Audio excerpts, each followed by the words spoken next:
y con su sabio ejemplo. Entonces, la sabiduría médica es una sabiduría realmente ancestral, antiquísima, que vale la pena que analicemos lo siguiente, mis queridos amigos. Si nosotros reflexionamos un poco en el pasado, vamos a viajar a través del tiempo y espacio y vamos a remontarnos a través de la historia, a través de los siglos, allá, por donde se sabe que la medicina tuvo un gran un gran desarrollo, y quiero referirme allá a esa cultura milenaria conocida como la cultura hindú.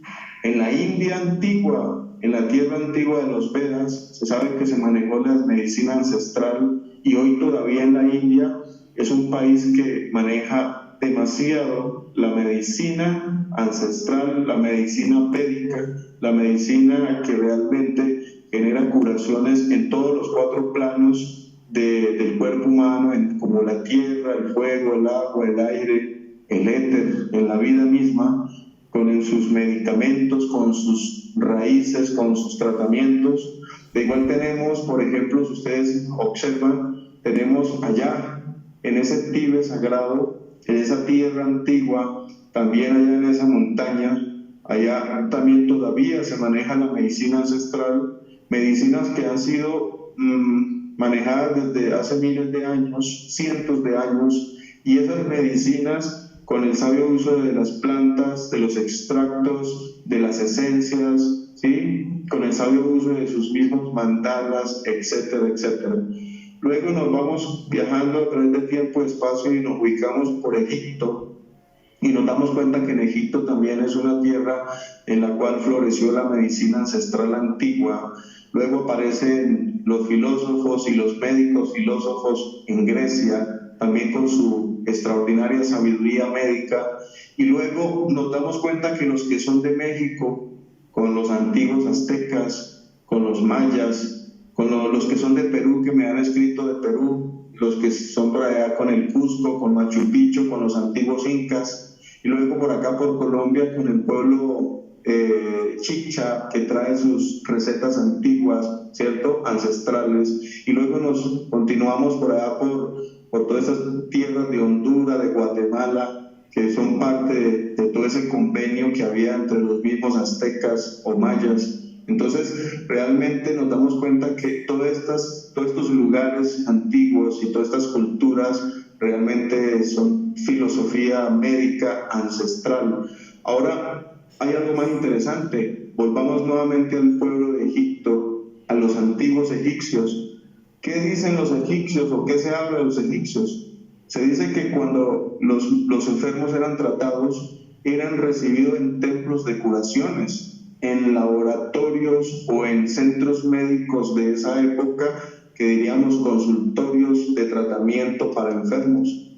Se dice que los sacerdotes egipcios no solo eran sacerdotes, eran médicos, y más que médicos eran magos, y al ser magos, médicos y sacerdotes tenían la gracia de bendecir y tenían la gracia de curar y sanar a los enfermos. Por eso es que los enfermos ingresaban a esos templos, a esos consultorios, y luego salían curados, sanados de sus enfermedades. ¿Por qué? Porque ellos utilizaban magias, ritos sagrados, mantras, oraciones, ungüentos, baños, infusiones, ¿sí?, lo que hoy llamamos herbolarias. Manejaban raíces, cortezas, hojas, utilizaban esencias. O sea, tenían tanta metodología que hoy todavía se estudia esto, pero se nos ha olvidado que en sus orígenes son esos pueblos antiguos, especialmente los egipcios, con su cultura, los hindúes, ¿ok?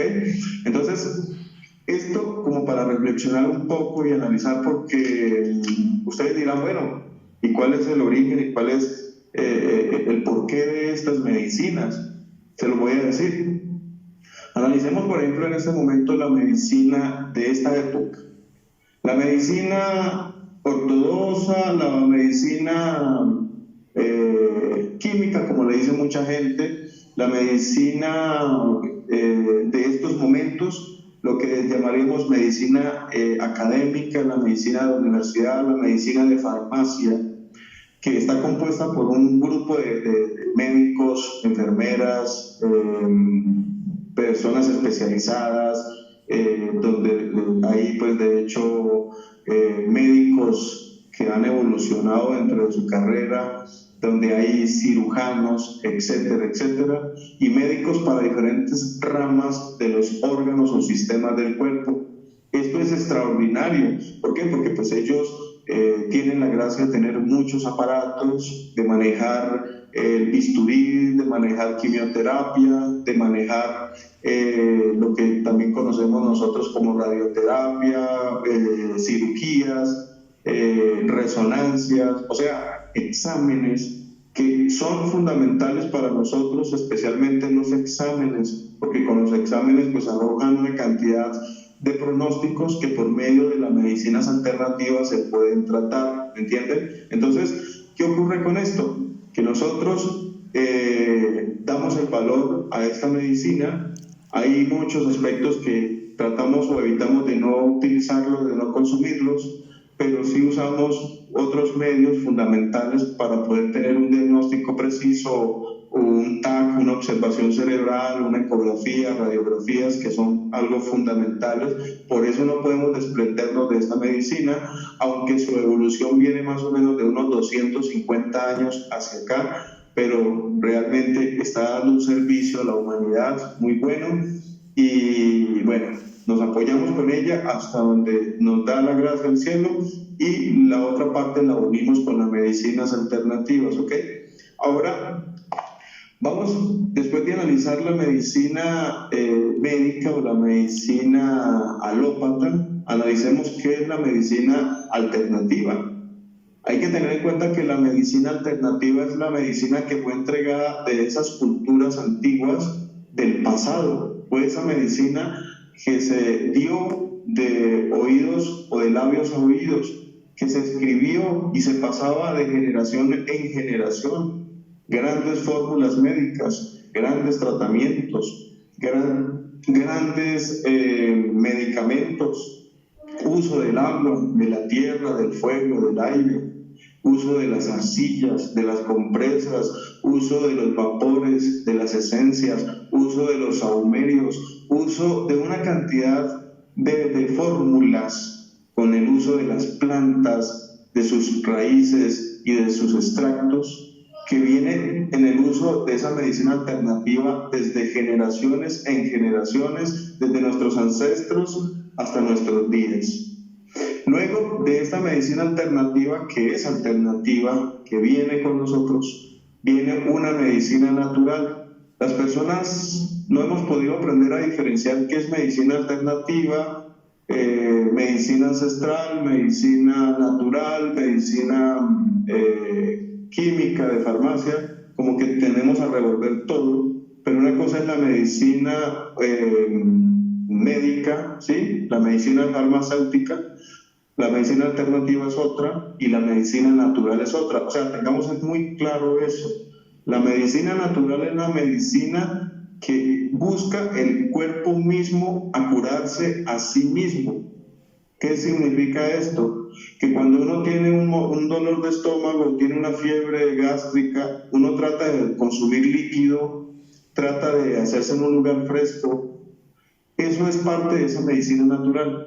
La medicina natural es la medicina que nos conecta con los elementos de la naturaleza. O sea, cuando entendemos que el elemento agua tiene la gracia de generar tratamiento y curación a mi cuerpo, el elemento tierra, el elemento aire, el elemento fuego, el elemento éter, ese campo magnético que cubre energéticamente el planeta. Pero, ¿por qué sucede este fenómeno en la medicina natural? Tejidos, órganos, todo lo que es sólido, uñas, ¿cierto? Los dientes, todo el sistema esquelético es correspondiente al elemento tierra. Es la tierra en nosotros. El elemento agua es todo lo que conforma los líquidos, ¿sí? Toda la parte gaseosa líquida, todo lo que es la sangre, todo lo que corresponde a la energía sexual, todo el líquido que contiene nuestras células, nuestros tejidos. Ese es el elemento agua. Si analizamos el elemento fuego es la temperatura dentro de nosotros, el calor, la energía, la vitalidad, el impulso, la parte eléctrica vinculada con el elemento agua. Ese fuego está en nosotros. Si miramos el elemento aire en nosotros es el oxígeno. Todo lo que permite ser oxigenado dentro de nosotros, que nos permite tener circulación, y por eso nuestras arterias están llenas de aire, y por eso nuestras células están llenas de aire, y nuestros músculos tienen oxígeno, y ese oxígeno es el que nos mantiene vital y nos mantiene en un buen funcionalismo cerebral y nos permite el desarrollo de las células invasivas llamadas células cancerígenas, que son muchas de ellas, la mayor parte de ellas viven en ambientes sin oxígeno y por eso se multiplican anaeróbicas, le llaman a las células cancerinas. Entonces nosotros lo que vamos a hacer es mantener bien la oxigenación y conformamos un quinto elemento que es el elemento éter. O sea, este éter es el quinto elemento, que es la vida, como tiene el planeta la vida en toda su magnitud. Entonces nosotros, fíjense, todo lo que somos, toda la composición que somos, quiénes somos, de dónde venimos, para dónde vamos, cuál es el objetivo de nuestra vida, de nuestra existencia. Ahora, en base a esto, me van a disculpar ustedes que exprese lo siguiente, les pido disculpas si de pronto a alguien no le gusta, discúlpenos, pero la medicina que nosotros ofrecemos, la medicina que nosotros enseñamos, la medicina que compartimos, es la medicina que se conoce con el nombre de medicina gnóstica. Esta es una medicina que reúne las demás medicinas, y nuestro fuerte en el tratamiento es lo que estamos aprendiendo. Nuestro fuerte en los tratamientos y las medicinas que desarrollamos va acompañado con el contacto directo de la naturaleza, de los elementos de la naturaleza. Nosotros manejamos lo que se llama la elementoterapia, lo que se llama la teurgia, lo que se llama la magia elemental, el sabio uso del contacto con la naturaleza, manipular el arte regio de la vida mediante el sabio contacto con los elementales, que son los que realmente curan las enfermedades. Nosotros manejamos este compendio de técnicas que nos permiten tratar a los pacientes a distancia y que nos permiten tratar a los pacientes en el cuerpo presente, tener contacto con los misterios de la madre naturaleza, con la Pachamama, con la Manigua, madre selva, jungla, como ustedes le quieran llamar, que es la madre que contiene o alberga a sus millones y millones de hijos llamados plantas, y esas plantas, esos árboles, esas hierbas en su interior tienen sus hijos que se conocen como hijos elementales o hijos de la madre naturaleza, que en otra palabra serían como nuestros hermanos menores, ya que el ser humano es como el ser más evolucionado dentro de la misma naturaleza. Entonces nosotros lo que hacemos es eso, queridos amigos, compartirles a ustedes. Dios quiera que pues ustedes sigan entendiendo el medio, la forma de cómo nosotros trabajamos. Por eso es que en muchos videos de las plantas les he dicho a ustedes de usar la magia elemental, aunque no lo hemos explicado tal cual, por evitar que muchas personas de pronto que no entienden pues reaccionen, ¿no? Pero ya es la hora, ya estamos entrando a ese nivel, y resulta que dentro de los medios terapéuticos que ustedes van a encontrar por el medio de esta ciencia médica está todo lo que hemos hablado. Vamos a hablarles un poco más del sabio uso de ciertos mantras curativos, de ciertos trabajos especiales para ustedes conectarse con los elementales de la naturaleza y pedirle a las plantas, a sus elementales, que los curen, que los sanen de sus problemas, de sus enfermedades. Y todo esto pues lo vamos a seguir explicando con todo el corazón a todos los interesados, porque no solo vamos a hablar de lo que el común de las personas conoce, sino que vamos a relacionarnos más con los misterios de la madre naturaleza, con los misterios de la manigua, de poder convertirnos nosotros en esos terapeutas sanadores, en esos antiguos curanderos que realmente curaban porque tenían la gracia de ser asistidos por los misterios de la madre naturaleza y por los misterios de los elementales, y de poder hacer curaciones curaciones como las cuales manejaba Paracelso, como las cuales manejaba el antiguo ángel Adonai, que se sabe que fue una expresión